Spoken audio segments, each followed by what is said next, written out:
This is Dan Rogers, your host on We the People Town Square, coming to you from the center of the universe, the high plains of Texas, near the headwaters of the Prairie Dog Town Fork of the Red River.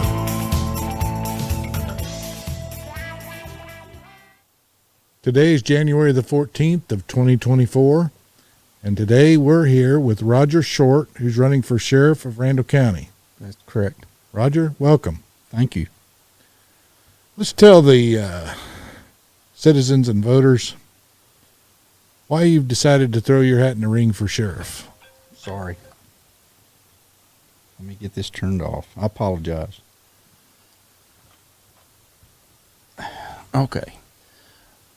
Well, one of the things is I was approached by people that told me I was needed, and they said that programs that used to have at the sheriff's office are gone, and I want to bring those programs back because they're so necessary to the public. So what type of programs are we talking about? Well, going back, and if you've got time to listen to this, when I first started at the sheriff's office and in the early 80s, there was no crime prevention unit whatsoever. And there was a good program came out from former First Lady Nancy Reagan called the Just Say No program. So I contacted them, and I started that program in Randall County. In fact, I ordered some of the materials from them. It was coloring and anti-drug books, and I took those to every student K through 5 and visited with every class in the limits of Randall County, and visited with every class, gave every kid a Just Say No book, and just talked to them about drugs. And that's kind of where it got started. And after that, then I kind of really focused on doing some crime prevention. So I brought in the Neighborhood Watch program, and I brought in a Business Watch program.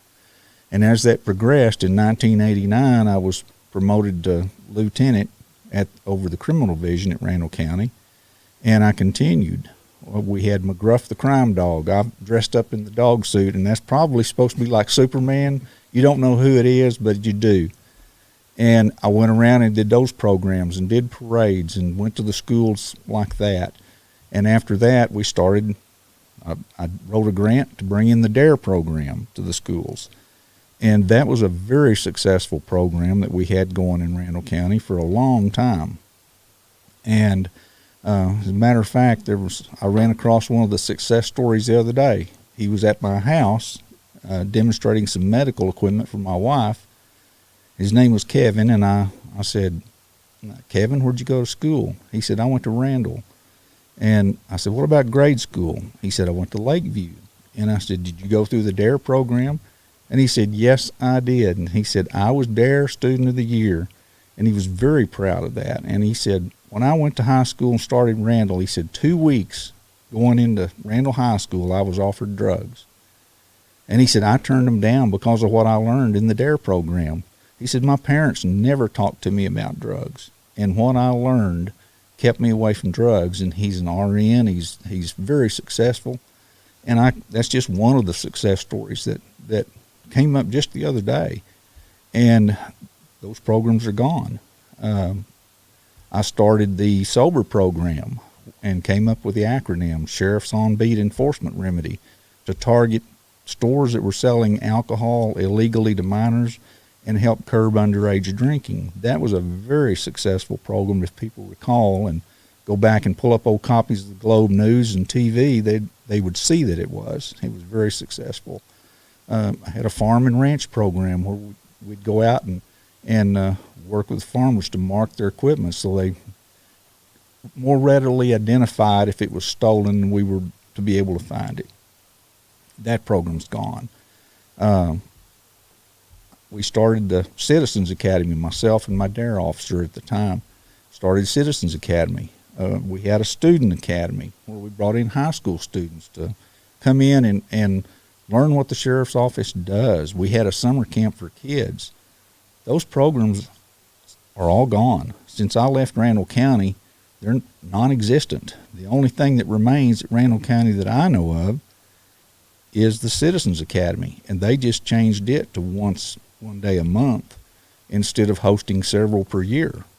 So I see the need that the community needs education. You need law enforcement for sure on the streets, but we need to educate. Crime is out there. Drugs are out there. Things that can hurt our kids and our families are out there. And you can drive from Amarillo city limit, Amarillo to all the way to Happy. Go out there and look at all the residential areas. There are no neighborhood watch signs anywhere. I had one young lady tell me, said, you know what neighborhood watch area is in our area? It's watching somebody's car get stolen. It's watching somebody's house get broke into. That's ridiculous. If we're not teaching the public, if we're not teaching the kids, we've missed the boat. And the focus at the sheriff's office in Randall County is turned 180 away from who we're supposed to be serving. We serve the people. And when people were asking me to run, I know it's because they know the county needs help. The employees, they need to be valued and trusted and respected. But that leadership has to come from the top. And you lead by example to get officers to be happy with what they're doing. Plus, they would be happy, I think, to get out and work in the public and help provide these programs to all the citizens of Randall County. It's important, and it's one of the things that I'm going to work to correct once I'm elected. We had a sermon at church, glory to God. Well, I'm not running for sheriff for the glory of being called sheriff, because that belongs to God. And I'm not running for me, I'm running for we, and that's the people of the county. If we can't get out and help them, we've just lost the boat. And that's what it's going to take is education. I spent 13 years on the Canyon ISD school board, and my wife was a school teacher. Education to me is an important function of any agency to work with the public. It's not just stopping people, writing tickets and throwing people in jail on warrants, and it's getting out and working face to face with the public and respect the public and bring that respect back to the law enforcement. That's where we're missing out. That's where there's problems in America today, because these young officers are not being taught some of the old ways. And so I threw my hat in the ring. I'm coming out of retirement, especially to try to straighten things out and turn the focus around at the sheriff's office. So why do you think they did away with all those programs? I can't say. We had them until I left. I know that. And the DARE officer that I hired and brought in and sent to DARE school that were so great in the schools, I know he retired several years ago, and right after he retired, of course, sadly, he passed away, and he was an awesome DARE officer. I had a meeting with the mayor the other day, and we got to talking. He said, I went to Gene Howe School. And I said, no kidding. I said, do you remember the Just Say No walk you did from Gene Howe over to Randall High? He goes, yeah, I wore the green shirt and everything. And I said, I led that.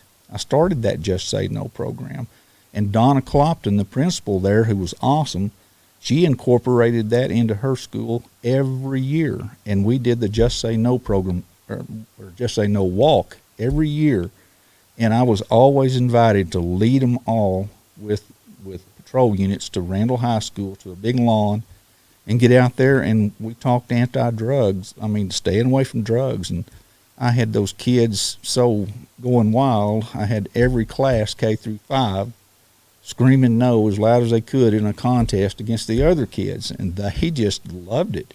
But Donna and Gene Howe kept that program for years and years, and she's since retired. I've been out of the loop on that, and I don't know whether they still do that or not. But the things that I did when I was in charge of the criminal division, and that is so important. And those programs are just not available to kids. Now it's lock them up, keep them confined to the schools, and surround them with security, which I'm all for keeping our kids safe, but there's more to it than that. You've got to get back in touch with them, and that's what I want to bring back. And if we do that, Randall County is going to be a lot safer place to raise our families, to raise our kids, and make it a better place to live. We're not New York, Chicago, and L.A. Thankfully, we're still here in Canyon, Amarillo, and Randall County, and we have an obligation to work with the public and help our kids and families be safe. And that means we need to get back out amongst them and educate them and provide them the programs they need to be safer in their homes. So what do you think the primary problem is in Randall County? Is it drugs? Everybody has a drug problem. And somebody asked me the other day, said, we ever going to defeat drugs? Well, no, we're not. We haven't defeated them for years, but we can work harder to hold them in check and identify those that are bringing them into the county and selling them and arrest them and prosecute them. And that takes everyone. That takes the people. A lot of resources. It takes the people to trust law enforcement not enough to report what's going on in the neighborhood, because we've got thousands of eyes in the county. But if we don't talk to them and educate them on how to report these things and let us know when they see something that they know is not right for us to investigate, then a lot of times you can't rely on a handful of officers running around on each shift to identify all this and find it. We just accidentally run across them sometimes, or we get informant tips to lead us to those people. But it takes everyone. Don't we know where these drugs are coming from? Oh my gosh, they're coming from all over the country. They're coming across from Mexico. They're being shipped in from China. You know, drugs travel east-west. They travel north-south. And it's just a matter of working cooperatively with everybody and every agency to try to, I mean, you've got states that are legalizing drugs. There's drugs coming down here from Colorado. What do? You work it as best you can and let people work with the sheriff's office and the police departments, and we try to put a halt to it, but we're never going to defeat it. I don't know how we could. I wished we could just snap our fingers and say it's gone. But there's always going to be dangers out there, always. What do you, I mean, I don't know what the answer is. I mean, to me, I can't fathom the concept of taking drugs. I won't even take Tylenol. But I'm afraid, well, what if I take it and it kills me, you know? Or what if you liked it? Well, either scenario is not good, because I haven't seen anybody that gets on drugs that enhances their life. They don't enhance their life. So why did they, what I don't understand is why a human could make the decision to do it to begin with. That's a good question. It's like the young man, Kevin, I told you about. Mm-hmm. We taught him in 5th grade about drugs. His parents never talked about them at home. So if we hadn't have given him that opportunity, maybe he would have taken those drugs when he got into high school. They make drugs now that look like gummy bears. Little kids can have accidentally taken them in their parents' house, marijuana-laced, THC-laced gummy bears.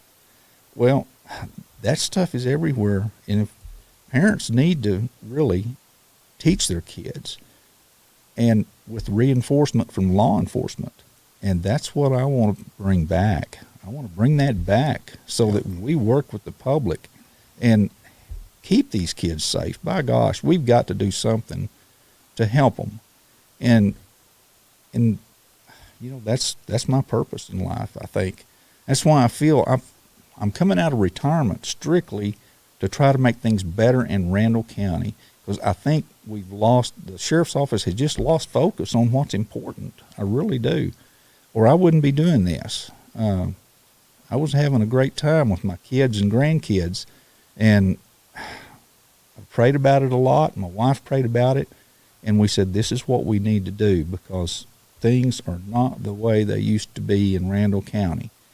We need to step back, take a look, reevaluate, and we need to change our direction and change our focus and go back to being the sheriff's office that worked for the people. And that's where I come from. So what is the primary role of the sheriff? To me, the primary role of the sheriff, I know you have the jail, and you have to be take care of the jail. It's a big role, really.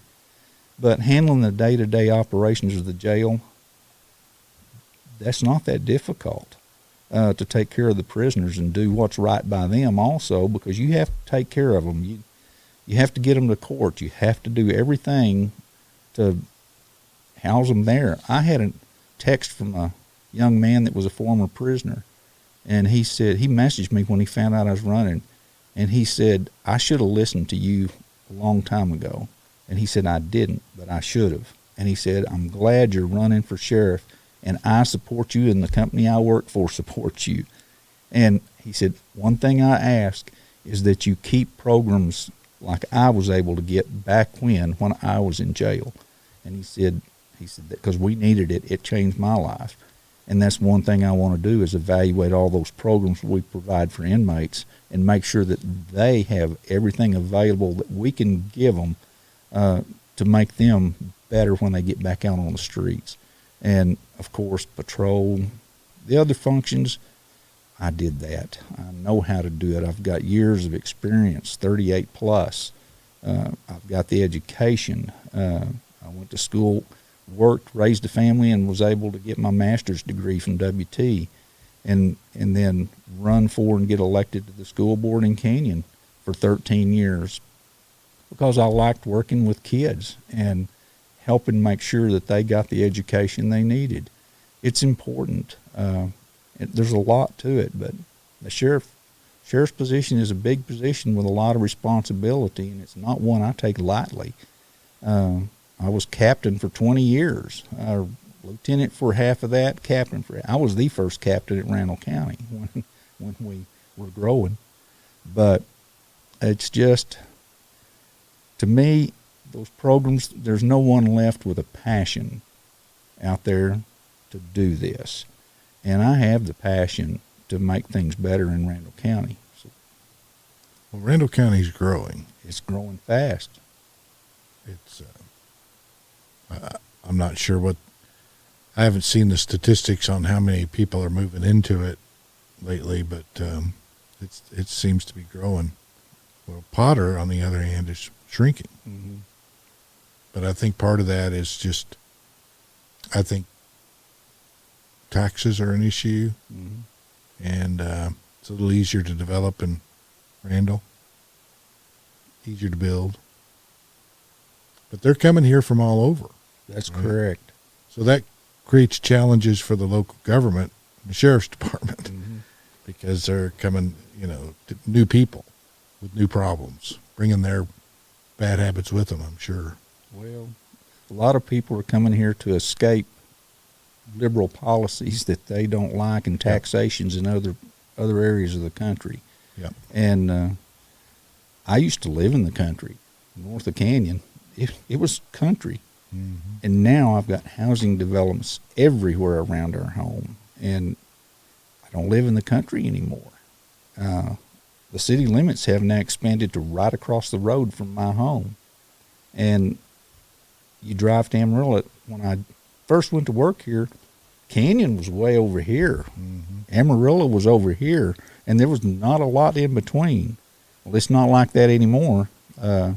It's just so filled, and more people are coming, and more houses, and that gives me more of a need to get out there and work with the public and pull neighborhoods together to help meet and know each other and look out for each other and learn how to So be. you're a big proponent of community policing and neighborhood watch, and Oh yes, it's all about community. It is, absolutely. And if we don't pull them together, like I said, we're just totally missing the boat.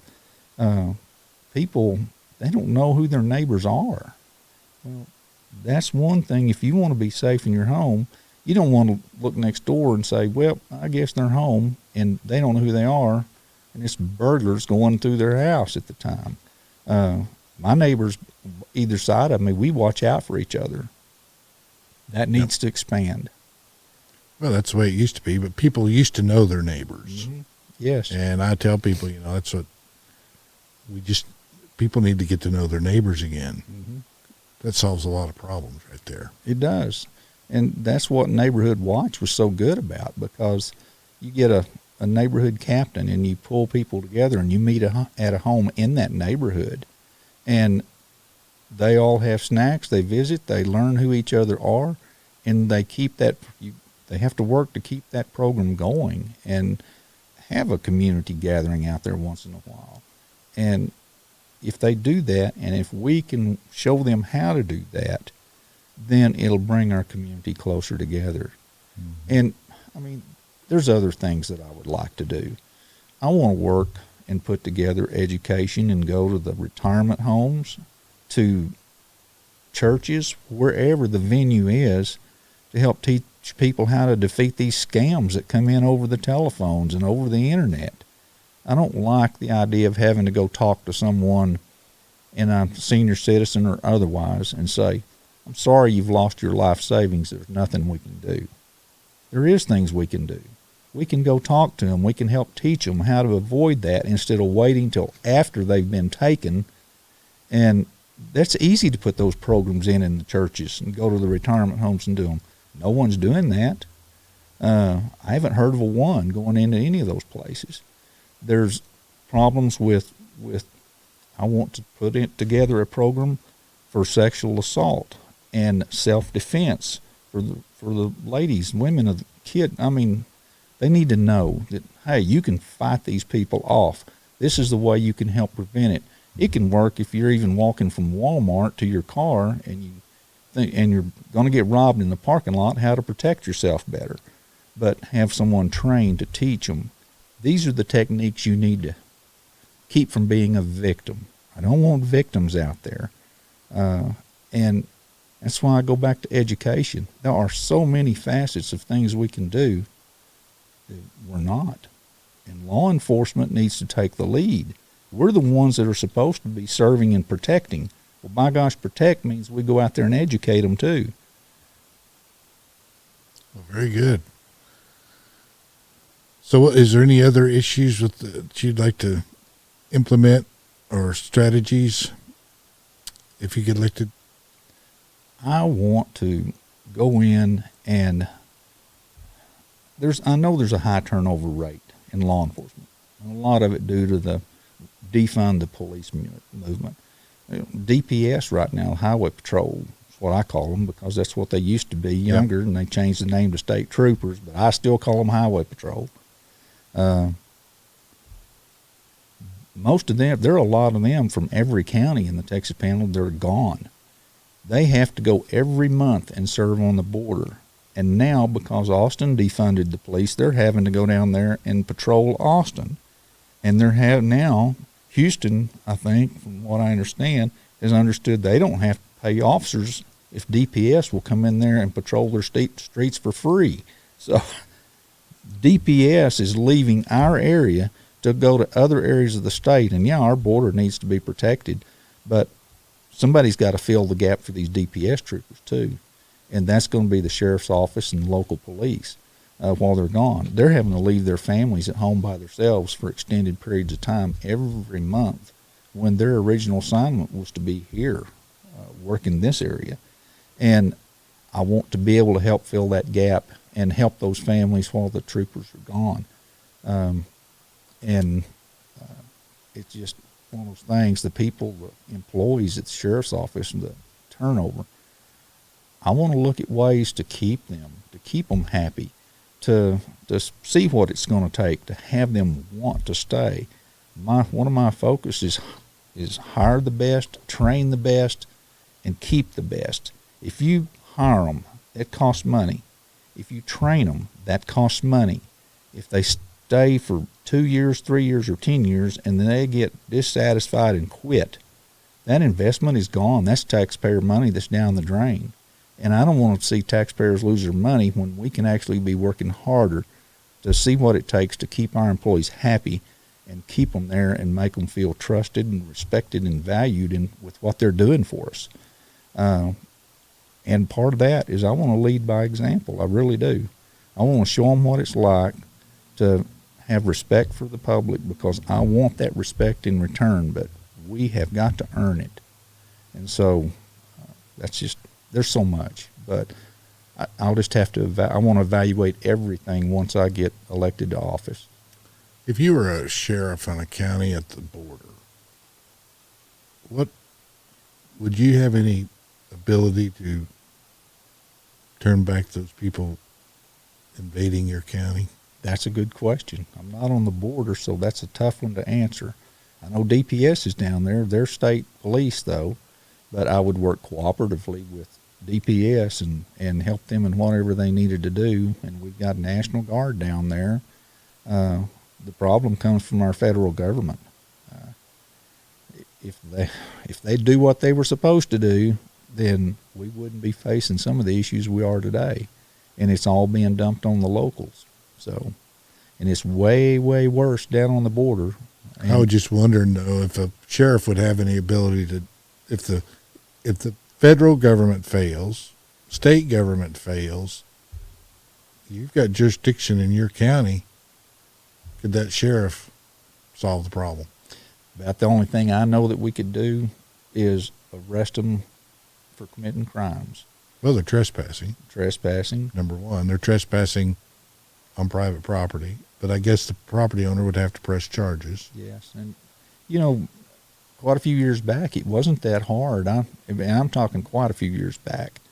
It was stopped a pickup load of them. They were all packed in the back of the pickup under one of those camper toppers, and they were headed to Chicago, and called the Border Patrol.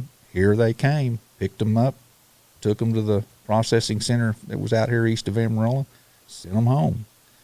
Wasn't that hard a long time ago, but due to the politics in Washington, that's all they're changed. trying to encourage them to come over here, and they're coming in mass. Very much so. And that's abdication of their oath of office, I would think. Pretty much a dereliction of their duties. Yeah, I mean, they're violating their oath. Mm-hmm. That's right. So how do we let them get by with it? How do we let them? We vote them out of office up there in Washington. Is what we've got to do, and replace them with people that will follow the law. And that's what's not happening. The wrong people are in office running the country, and that has to change at the ballot box, in the voting booth. But fewer and fewer people are voting.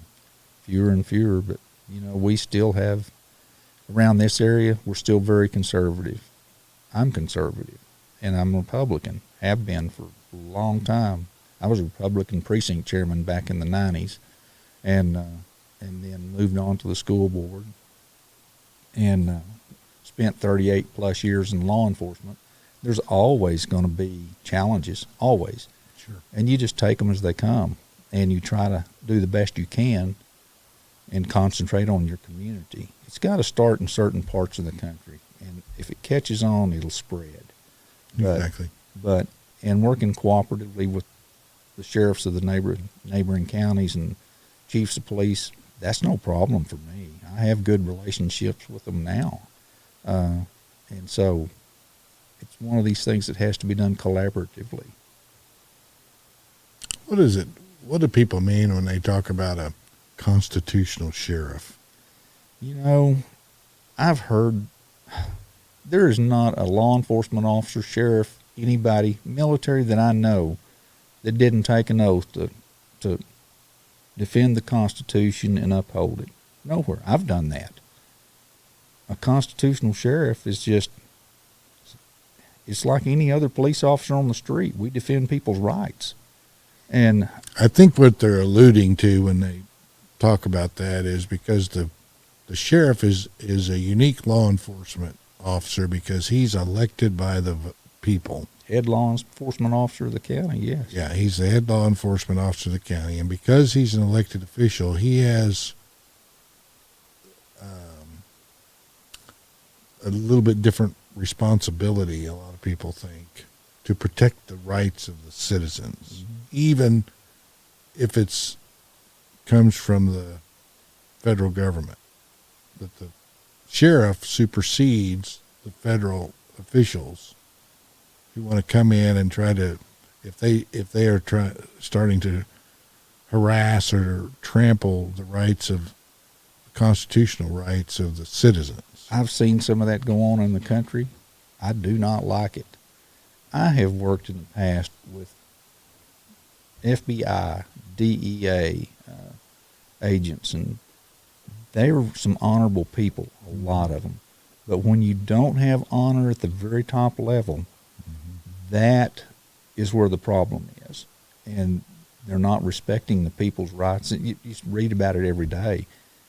It's biased. The FBI used to have a really, really good name, but that's been tarnished a lot in recent years. And I would hope that those relationships locally are not like that, that if they needed something in the county, they would come to the sheriff first, talk to the sheriff about it, and the sheriff's office would be there to see what goes on, and if it's something that we needed to assist with, we would. Because they do have an important function in this country. I mean, you get a bank robber, that's a federal crime. And I certainly am not going to stand in the way of FBI if they identify a bank robber to arrest them. In fact, I want to assist them and get them locked up. So there's relationships that have to be worked on. Sure. It's not the entire FBI and it's not the entire DEA, but at the upper levels, from what I've seen, and I've even talked to some FBI agents that said they're ashamed to even say they're FBI anymore.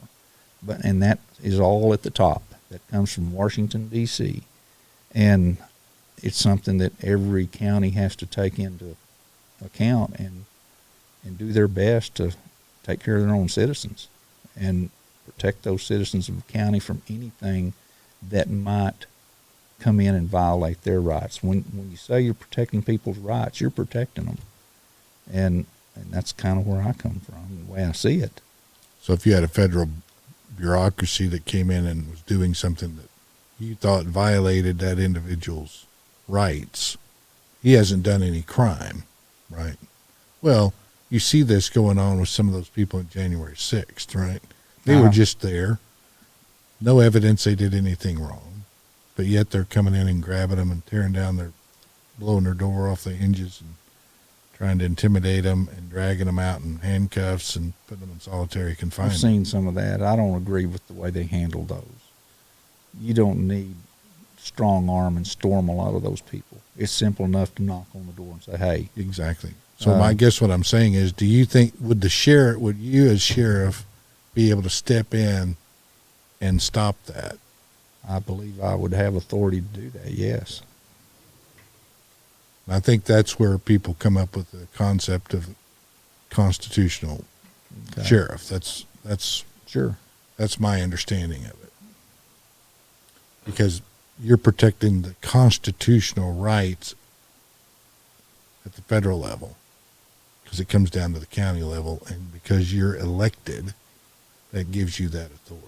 It's what our governor is trying to do now also. Exactly. Is try to protect the people's rights in Texas. Because the authority in the Texas Constitution is with the people, not the elected officials. It's the individuals that have the authority. But we also have the responsibility to stand up when we see things that aren't right. We have to stand up and push against it. So we have that responsibility, just like we have the responsibility as law enforcement to educate as well as protect, right? Yes. So it all kind of works together, but you can't have liberty without responsibility. That's right. So, and the sheriff's office, it may say Randall County, but it belongs to the people. mm-hmm. I mean, that sheriff's office belongs to the people. And that's who, I've got it on my literature. I want to be your voice, and I want to be your sheriff. And I'm going to be responsible to the people and receptive to them. And I'm going to be here in the county. I don't need to go to Austin or anywhere else. I can stay right here in this county and take care of Randall County and the needs of the citizens. And that's what I plan to do. Well, we want to commend you on your willingness to throw your hat in the ring. I know it takes a lot of courage to get out there and run for public office. Do you have a website? Not yet. Next week. I'll have one next week. You know what the name of it's going to be? Not yet. I'll know probably in the next couple of days. I wished I did. All I have right now is my email, and it's short.4.sheriff@gmail.com, and I'd be happy if anybody wants to email me. I also have a Facebook site, Elect Roger Short for Sheriff. They just search it. They can find it. They can ask me questions, follow it. And I've got some things coming this next week to everybody that will clear up a lot of things if they have questions. But I'm always available to talk to any group. They just need to get a hold of me. A lot of people know me. I'm not hard to find. Go to St. Stephen Church down here on Western Street also. So I'm easy to get a hold of, other than I'm just easy to get a hold of. Most people know me. A lot of them do. Very good. Is there anything else you'd like to tell the voters as to why they should choose you? Well, I think I've pretty well summed it up, and I know I'd appreciate their vote and their support, and I plan on doing everything I say to do. I'm a man of my word, and I plan to listen. If you don't have ears and have time to listen, you can't do a good job, because you've got to hear what the folks want and respond to that. And so I'd appreciate everyone's support and vote come March 5th. And everybody needs to vote. They do. So we appreciate you coming by, and good luck out there on the campaign trail. I appreciate the invitation, sir. No worries.